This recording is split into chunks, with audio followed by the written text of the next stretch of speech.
Hello friends, good morning.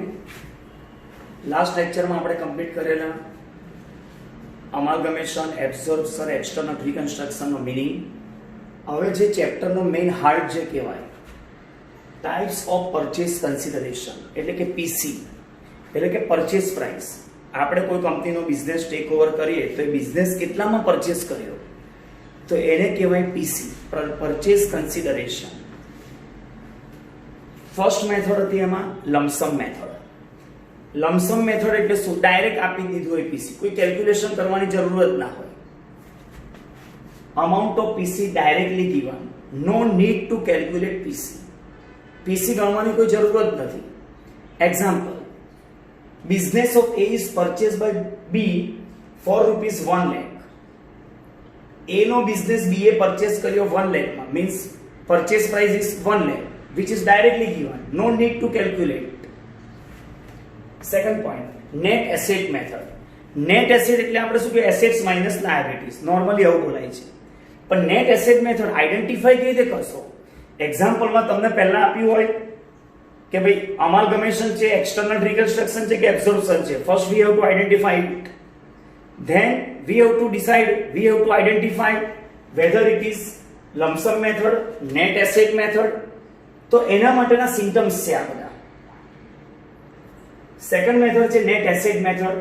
Amount of PC directly not given, if it is directly given then it is a lump sum method. એટલે amount of PC directly not given. Second point, assets ની agreed value है, agreed value of assets and liabilities are given. What is mean by agreed value? Example में તમને book value આપી હોય, agreed value આપી હોય। Book value એટલે balance શીટમાં જે આપી હોય કે વેલ્યુ એ बुक वैल्यू, અને એગ્રીડ વેલ્યુ એટલે તમને એડજસ્ટમેન્ટમાં આપી હોય એ કઈ રીતે હોય? એગ્રીડ વેલ્યુ કોને કહેવાય? તો બાયર અને સેલર જે પ્રાઇસમાં એગ્રી થયા ટ્રાન્ઝેક્શન કરવા માટે એ પ્રાઇસને કહેવાય એગ્રીડ વેલ્યુ।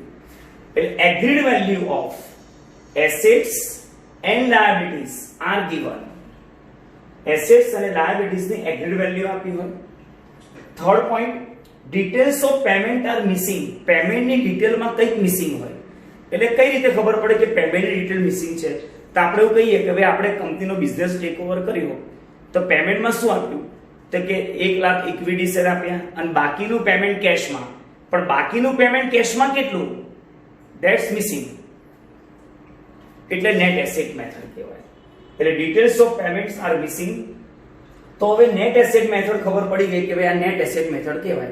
એના ત્રણ સ્ટેપ્સ એટલે ત્રણ point, PC directly not given, agreed value given and payments details are missing. PC can be calculated agreed value of assets but not all assets, which assets taken over by purchase company. જે transferee company છે, purchase company છે, એને જેટલી asset take over કરી એની જ agreed value લખવાની। આમ તમે શોપમાં ખરીદી કરવા જાઓ, દુકાનમાં ગયા, મેગી પરચેસ કરો છો અને મેગી પેલા જ્યાં સુધી તમને પેકેટ ના આપે ત્યાં સુધી તમે એની દુકાનમાં ફાફા મારો છો। હવે પેલાને પેલો મેગી પેકેટ તમને હાથમાં આપ્યું, તમને પૂછ્યું કે કેટલા રૂપિયા? આપણે પૂછ્યું એમને તો કે ભાઈ 200 રૂપિયા। તો કે મેગી પેકેટ 200 એનું 10 રૂપિયાનું? તો કે 10 રૂપિયાનું પેકેટ અને બાકી બધા તમે જોયું દુકાનમાં મારી વસ્તુઓ એનું પેમેન્ટ, તો એનું પેમેન્ટ આપણે ના આપીએ। એટલે કઈ એસેટ્સ ખાલી? Agreed value of assets taken over by purchase company less agreed value of liabilities taken over by purchase company. ટૂંકમાં આપણે પેમેન્ટ એનું જ આપીએ જે આપણે ટેક ઓવર કરી છે, પણ એની કઈ વેલ્યુ લખવાની? Agreed value. માઇનસ કરો, balancing figure is called PC or net asset method એટલે કે નેટ એસેટ। આ થઈ સેકન્ડ મેથડ। હવે એનો example, business of A taken over by B as follows. A નો બિઝનેસ બી એ ટેક ઓવર કર્યો, એમાં બિલ્ડિંગ 1 લાખ માં, furniture 2 lakhs, plant 3 lakhs and creditors which is a liability 1 lakh। આટલો આપણે બિઝનેસ એનો ટેક ઓવર કર્યો, આટલી વસ્તુઓ બિઝનેસમાં। હવે પીસી ના પેમેન્ટમાં શું આપવામાં આવે છે? तो PC is paid by issuing શું બહાર પાડ્યા તો કે 10,000 equity shares of rupees 20 each 20 rupees ના ઇક્વિટી શેર ઇશ્યુ કર્યા 10,000 અને બેલેન્સ ઇન કેશ, બાકીનું પેમેન્ટ કેશમાં. But balance in cash, how much cash? Cash કેટલી આપવાની? which is missing. That's why it is a net asset method. આ યાદ રાખજો. details of payment, main word જ આ છે આમાં. details of payment are missing. Here cash is missing. How much to pay in cash, which is not given. That's why it is net asset method. હવે એનું solution પીસી ગણવાનું કેવી રીતે?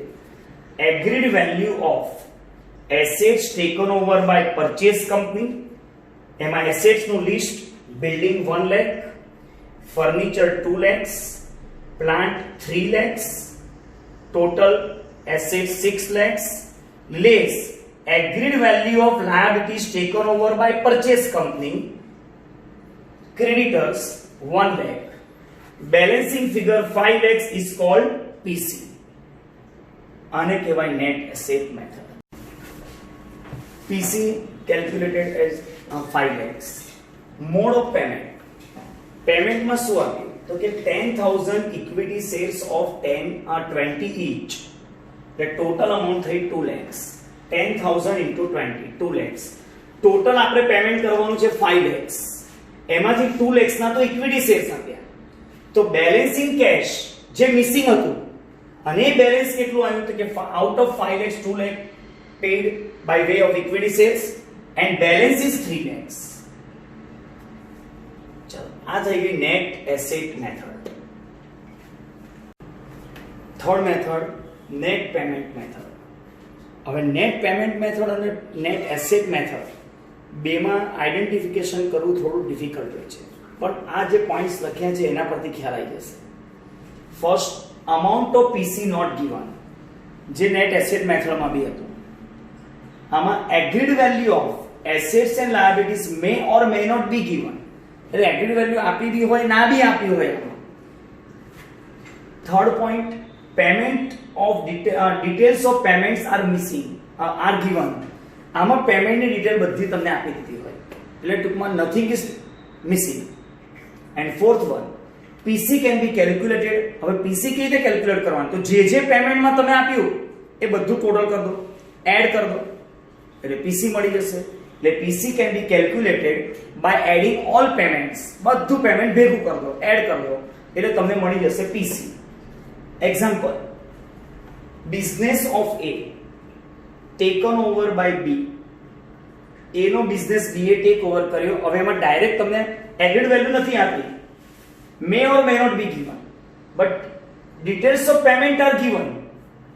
Equity shares 10,000 of 10 each, preference shares 5,000 of 100 each, and 10,000 cash. Cache બી આપી દીધી, એટલે આમાં કશું missing નથી. પેમેન્ટમાં ત્રણ વસ્તુ આપ્યું, ઇક્વિટી, પ્રેફરન્સ અને કેશ, અને દરેકની ડિટેલ આપી દીધી છે.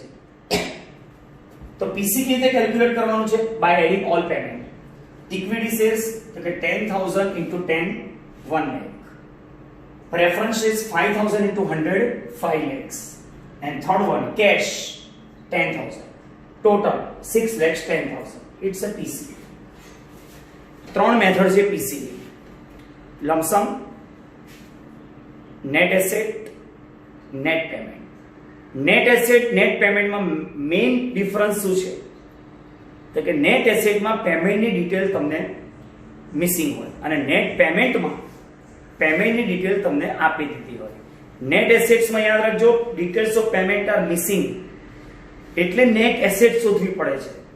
જ્યારે આમાં પેમેન્ટની ડિટેલ બધી આપી દીધી છે, એટલે ખાલી એડ જ કરવાનું હોય. બસ આ મેઇન પોઈન્ટ આ ચેપ્ટરનો છે.